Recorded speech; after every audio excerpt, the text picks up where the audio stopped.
उतना ज्यादा नहीं आता as compare to the other topics.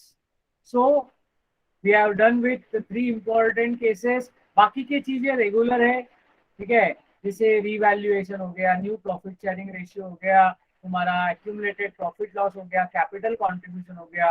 Goodwill में 3 में से कोई तो भी एक केस ज्यादातर हम लोग देखने मिलता है. And today what we are going to learn is readjustment of capitals. What is readjustment of capitals, my dear friends? Try to understand. This is a very important adjustment which is asked frequently in the exams. क्या है, पहले हम लोग उसका meaning समझ लेते हैं. So when all the partners of the firm decide that the capitals in the new firm must be as per profit sharing ratio, then it is called as the adjustment of capitals. क्या होता है मेरे दोस्तों, मान के चलो ए और B हमारे ओल्ड पार्टनर्स है. ए और बी ने क्या किया, फर्म चालू करते हो उनका कैपिटल से एक पर्टिकुलर अमाउंट में था, जैसे फिक्स्ड कैपिटल याद करो 1 लाख और 1 लाख. लेकिन अभी नया पार्टनर आने वाला है या एडमिशन का डिसीजन हो गया, तो एक्यूमुलेटेड प्रॉफिट लॉस बांटा, रिवैल्यूएशन प्रॉफिट लॉस बांटा, गुडविल का बहुत सारा एडजस्टमेंट्स किया, तो नेचुरली उनका कैपिटल्स ये बदल जाता है. और तुम लोग देखो क्लोजिंग बैलेंस कुछ तो भी ऑड फिगर्स आता है. अगर तीनों पार्टनर्स मिलके डिसाइड करते हैं कि नहीं ऐसा अपने को ऑड फिगर्स नहीं, अपन रहेंगे तो अच्छा रहेंगे, हम लोग एक पर्टिकुलर रेशियो में दिखेंगे, तो उन लोग बोलते हैं कि हमारा कैपिटल्स जो रहेगा it will be as per, I would use the word new profit sharing ratio. तो इसको क्या बोलते हैं, readjustment of capitals. What is readjustment, सब लोगों को समझा रहेगा, तो you can give me a thumbs up.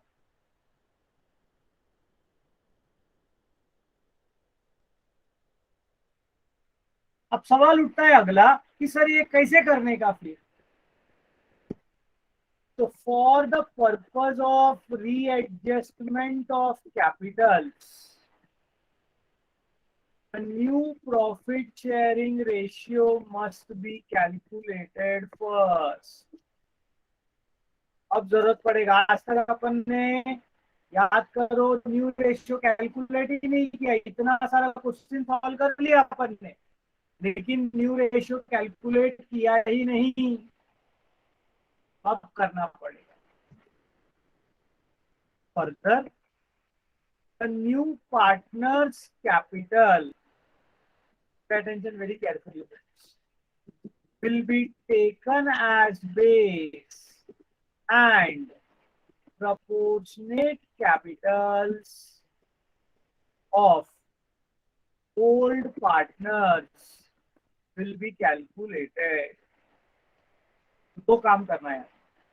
पहला काम compulsory new profit sharing ratio calculate करना है. ठीक है, आज का दिन लोग थियरी डिस्कस करेंगे. मैं जानबूझ के आज थियरी ले रहा हूँ. क्यों थियरी ले रहा हूँ, क्योंकि मेरे को उनको कुछ काम देना है.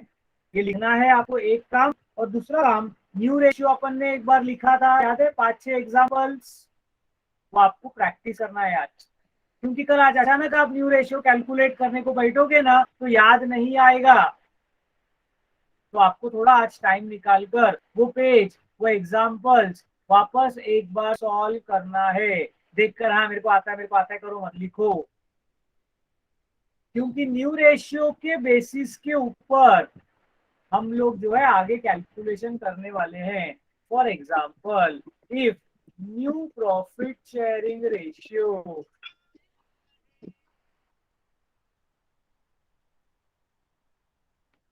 इज 3:2:1, समझो कैलकुलेट किया अपन ने.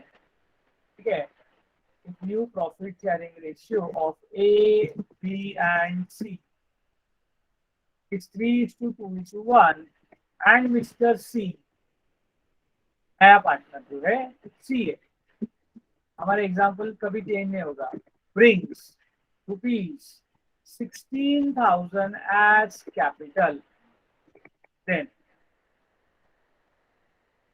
क्या होगा फ्रेंड्स, हम लोगों को एक वर्किंग नोट बनाना पड़ेगा where we will calculate proportionate capitals of old partners. कैसे कैलकुलेट होगा समझने की कोशिश करो।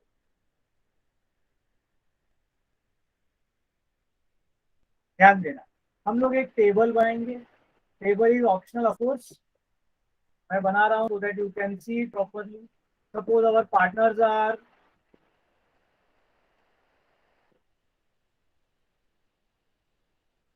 Santoshi, this is not the right time बेटा।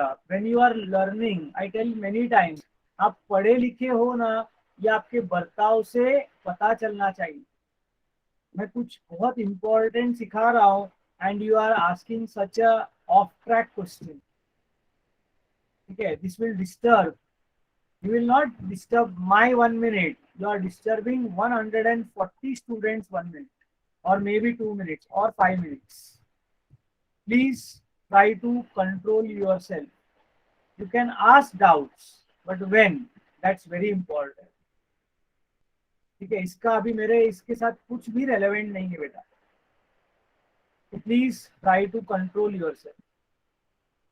Okay, so what you do is, for calculating proportionate capitals, you write new profit sharing ratio। क्या लिखो सबसे पहले लाइन में, new profit sharing ratio. New profit sharing ratio क्या है, तो it is 3:2:1, ठीक है। Now we know capital, we want to calculate capitals. हमको ए का नहीं पता, बी का नहीं पता, सी ने कितना रुपया कैपिटल लाया बोला है पार्टनरशिप फॉर्म में, 16,000। सो एस प्रोपोर्शनेट कैपिटल, मेरे दोस्तों थोड़ा सा दिमाग लगाओ, सोचो, 3 1 16,000 है, तो बेसिकली क्या हो जाएगा, 3 मल्टीप्लाइड बाय 16,000 डिवाइडेड बाय 1। क्या ये भाषा समझ में आता है क्या? क्रॉस मल्टीप्लीकेशन, तिरकस गुणाकार, जिनका मैथ्स है I am very sure they will be enjoying this, but others थोड़ा सा ध्यान दो। What will be B's capital then, तो हम लोग बोलेंगे it is 2 multiplied by 16,000 divided by 1, that would be 16 2s are 32,000। Perfect, very nice। Let us take, I take one more example. I want you all to calculate if new profit sharing ratio of X, Y and Z is 5:3:2 and Z, the new partner, brings rupees 10,000 as its capital, what will be the proportionate capitals?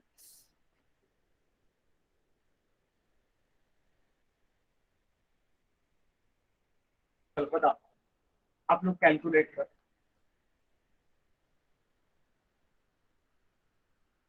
Shreya, काहीचं काम डोक्याचं बहुत fast भी करने को मत जाओ। Yes, 25,000 and 15,000 is the correct answer, क्योंकि इस बार डिवाइड बाय 1 नहीं होने वाला है। Not half is not the logic Shreya, please understand the theory. अब क्या होता है ना, आधा सुनते हो इसलिए प्रॉब्लम है, आपने लिखा क्या, लिखा क्या, वो इंपॉर्टेंट चीज है। You must write please, half is not the logic at all। Who are the partners? X, Y and Z। High मत करो, मेरे को वो उससे आपको दूर रखना है। 5:3:2 कैपिटल एक्स का और वाई का कैलकुलेट करना है। जेड ने कितना लाया? 10,000। तो what will B x capital? It will B 5 multiplied by 10,000 divided by 2। इतना इजी है। And wise capital will be क्या रहेगा? 3 multiplied by 10,000 divided by 2, that is rupees 15,000। तो प्रोपोर्शनेट कैपिटल्स कैलकुलेशन समझा क्या? ऐसा जो भी रेशियो आएगा तो न्यू रेशियो कैलकुलेट करना है, प्रोपोर्शनेट रेशियो मतलब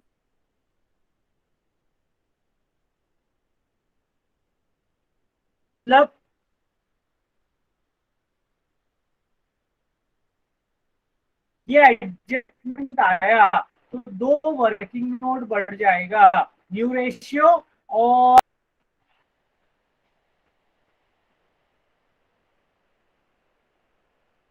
I hope everyone is understood this. Now listen further carefully. Further, अब क्या आगे? These proportionate capitals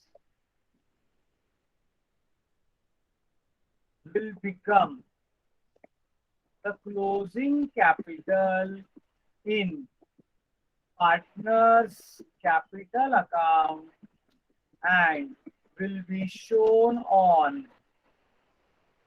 new balance sheet liability side।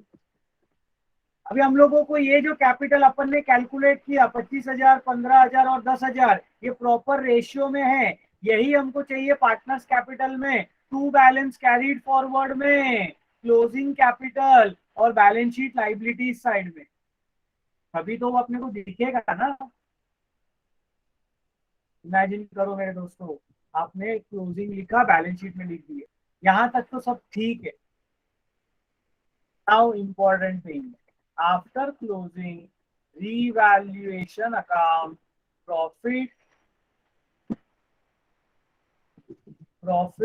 or loss on revaluation will be transferred to partners capital account। ये भी आपको मालूम है, सारे एडजस्टमेंट होने के बाद आप सबसे पहले रीवैल्यूएशन अकाउंट क्लोज करते हो, रीवैल्यूएशन का profit loss partners capital account में ट्रांसफर करते हो। अब मेरे सवाल का जवाब बरोबर देना। पार्टनर्स कैपिटल में नॉर्मल क्वेश्चन में हमको क्या मिलता है?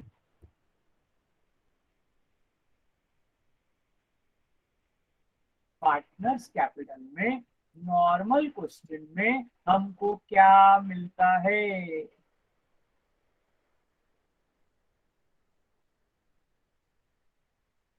कौन जवाब देगा इसका? whom can we expect? Partners capital account में रीवैल्यूएशन प्रॉफिट लॉस मिलने ट्रांसफर होने के बाद नॉर्मल, फिलहाल रीएडजस्टमेंट भूल जाओ, आपको क्या मिलता है normally?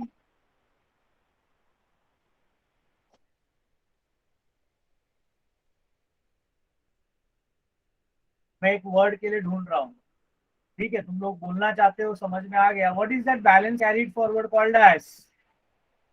What is that balance carried forward called as? No,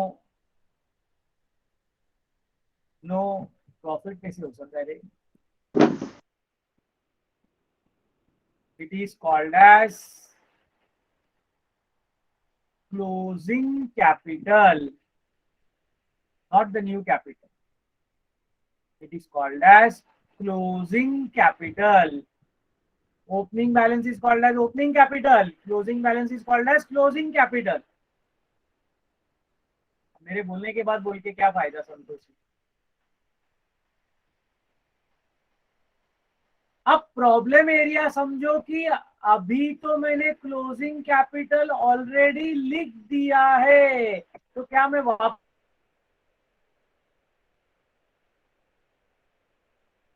लिखेगा क्या? तो जवाब है नहीं। नाउ इन कैपिटल अकाउंट, क्योंकि मेरे पास क्लोजिंग बैलेंस ऑलरेडी अवेलेबल है, क्लियर? ये ध्यान से सुनना, there will be some difference,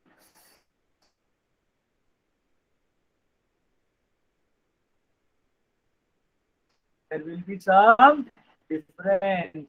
This can be debit difference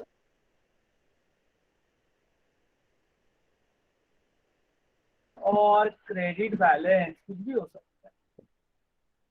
this difference can, क्या बोला मैंने? टॉपिक का नाम क्या है? टॉपिक का नाम है readjustment of capitals. What is readjustment of Capitals? When all the partners of the firm decide that Capitals in the new firm must be as per new profit sharing ratio, it is called as readjustment of capitals.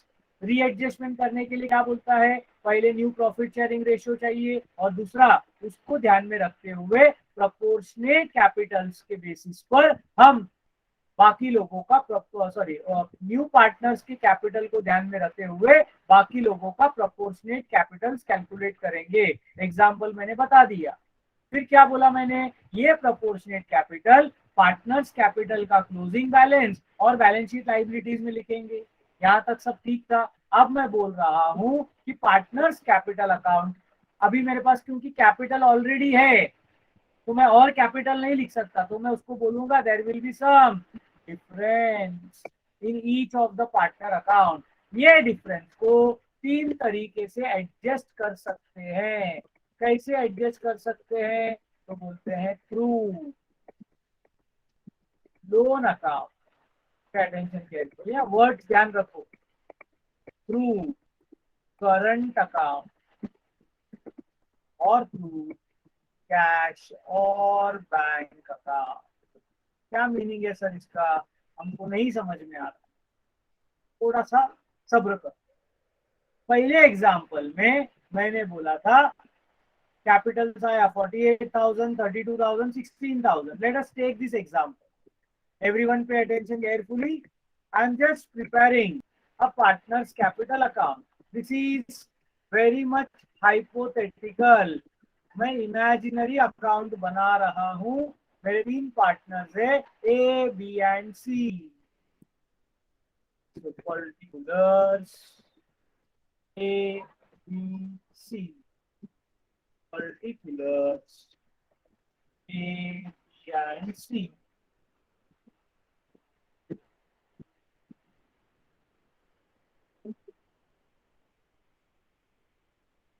Okay, so we have partners capital account ready. जो भी मैं लिखने वाला हूं सब मेरा assumption है, सिर्फ आपको ध्यान देना है। सपोज इधर था ओपनिंग बैलेंस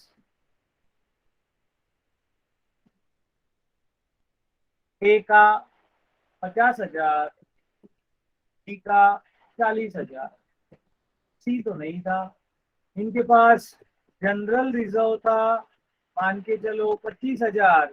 इनका आपस का रेशियो 3:2 है। ठीक है, 25,000 को हम लोग बांटेंगे तो 15,000 और 10,000 आएगा। इतना मैक्स समझता है तो आप लोग थम्स अप दे सकते हो।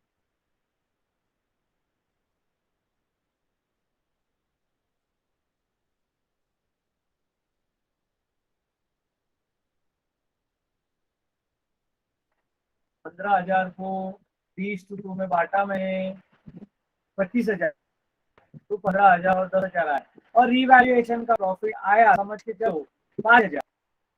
मैंने अब ये सब लिखने के बाद जैसा आप वर्किंग नोट देखोगे तो आपको लिखना पड़ेगा to balance carry forward.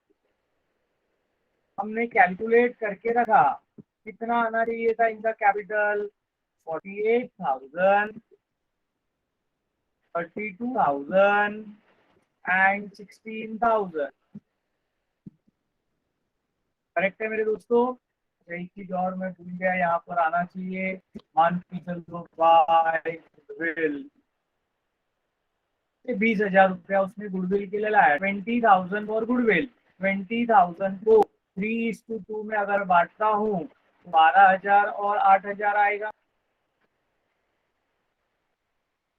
Simple mathematics है दोस्तों। अब अगर आप पार्टनर्स कैपिटल अकाउंट को ऑब्जर्व करते हो तो मेरे पास क्लोजिंग कैपिटल ऑलरेडी अवेलेबल है।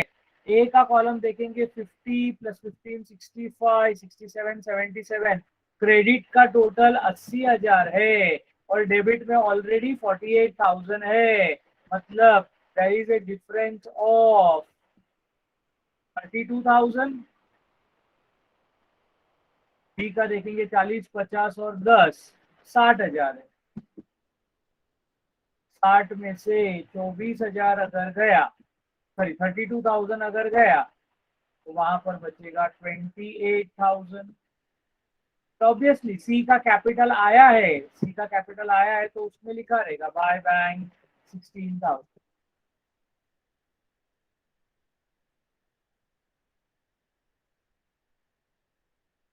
क्योंकि उसका कैपिटल अपन ने बेस लिया ना। सी का अकाउंट टैली होगा हमेशा, नया पार्टनर का अकाउंट डिफरेंस आएगा। आपको समझा क्या? Yes, no, don't know? अब मैं बोल रहा हूं ये जो डिफरेंस है इसको हम लोग 3 तरीके से एडजस्ट कर सकते हैं। अब अगर दोनों का क्रेडिट बैलेंस है, दोनों का क्रेडिट बैलेंस, तो हम बोल सकते हैं ए का कैपिटल ज्यादा है तो ये 32,000 फर्म में रहने दो एज लोन। तो इसको लिखेंगे टू लोन अकाउंट। क्या लिखेंगे इसको? To loan account. और ये loan balance sheet liability side में आएगा। सिंपल बात है। तो if the difference is adjusted through loan account, or same goes for current account also, then the loan account or current account balance will be shown on new balance sheet liability side. Of course liability side में कब आएगा? when there is credit balance. Partners ने बोला 48,000 capital चाहिए, मेरे पास 80,000 है। एक काम करो, ऊपर का पैसा मेरे को कैश में दे दो, तो उधर लिखने का to cash. So if the difference is adjusted through cash account, then the second effect will be shown on the credit side of cash or bank account. दोस्तों मैंने पहले क्वेश्चन से एक डिसिप्लिन फॉलो किया है। पहले अपन रिवैल्यूएशन क्लोज करते थे, फिर पार्टनर्स कैपिटल, फिर कैश और बैंक, बाद में गुडविल। मैं मानता हूं कि तुम लोग भी यही शेड्यूल फॉलो करते रहोगे।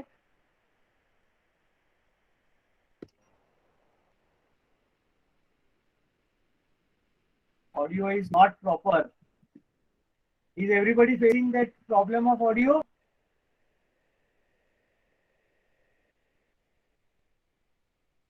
सुनाई नहीं दे रहा आप लोगों को? ओके, क्या सुनाई नहीं ये आपको कोई बता सकता है? That can be due to network. I cannot what we call as tell anything for that.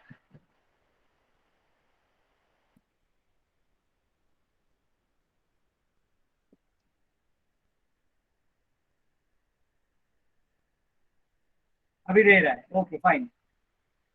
मैं बोला पहला लोन अकाउंट और करंट अकाउंट ये समझ में आ गया। Second effect balance sheet liability side में आएगा। हाँ, तीसरा ऑप्शन मैं बता रहा हूँ। पार्टनर्स बोलेंगे, समझो ए ने बोला मेरे अकाउंट में 80,000 रुपया बैलेंस है, जबकि मेरे को चाहिए न्यू रेशियो के हिसाब से 48,000, तो मेरा एक्स्ट्रा पैसा फॉर्म में 32,000 वो मेरे को कैश में दे दो, तो टू कैश 32,000 लिखेंगे। अब इसका सेकेंड इफेक्ट कहां पर आएगा? Naturally cash and bank account के क्रेडिट साइड में आएगा। मैं आपको ये बता रहा था, सिंपल सा बात है, सिंपल सा लॉजिक है। मैं फर्स्ट क्वेश्चन से आप लोगों को डायरेक्शन बताया। पहला रीवैल्यूएशन अकाउंट क्लोज करने का, दूसरा पार्टनर्स कैपिटल अकाउंट क्लोज करने का, तीसरा cash and bank account close करने का, चौथा गुडविल अकाउंट क्लोज करने का, फिर बैलेंस शीट टैली करने का। मैं उम्मीद करता हूं आप लोग भी यही प्रिंसिपल प्रैक्टिस करते रहोगे। Yes, no, don't know. अब उसमें एक आधा होशियार हो सकता है जो बोलेगा पहले भी कैश क्लोज कर दो, क्या फर्क पड़ता, टैली तो होना रहता है। ऐसा कोई रूल तोड़ने वाला रहेगा तो वो इधर फंस जाएगा, क्योंकि इधर पार्टनर्स कैपिटल क्लोज होने के बाद कैश का जो डिफरेंस आ रहा है वो कैश में जाने वाला है। तो कैश का डिफरेंस है, it is going to cash account. I hope you are understanding what I am trying. तो वो ऑर्डर वैसे ही रखना, अपना मर्जी मत करो मेरे दोस्तों। तो सेकेंड इफेक्ट में फर्क समझ लो, लोन अकाउंट और करंट अकाउंट में आया तो it will be transfer to new balance sheet liability side. ठीक है, अगर if it is transfer adjusted to cash account, question में उन लोग बोलेंगे कि वो एक्सेस को क्या करना है। And most important note,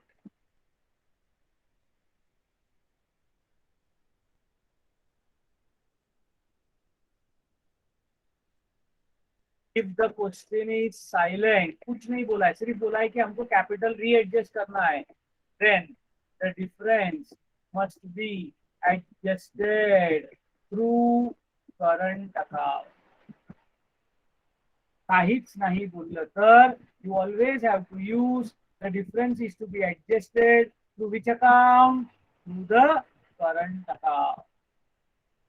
So this is the theory of readjustment of capitals. What I want from all of you is write it down. Tomorrow we are going to solve a question based on this. Okay, I am very much confident that if you write properly, जो मैंने लिखा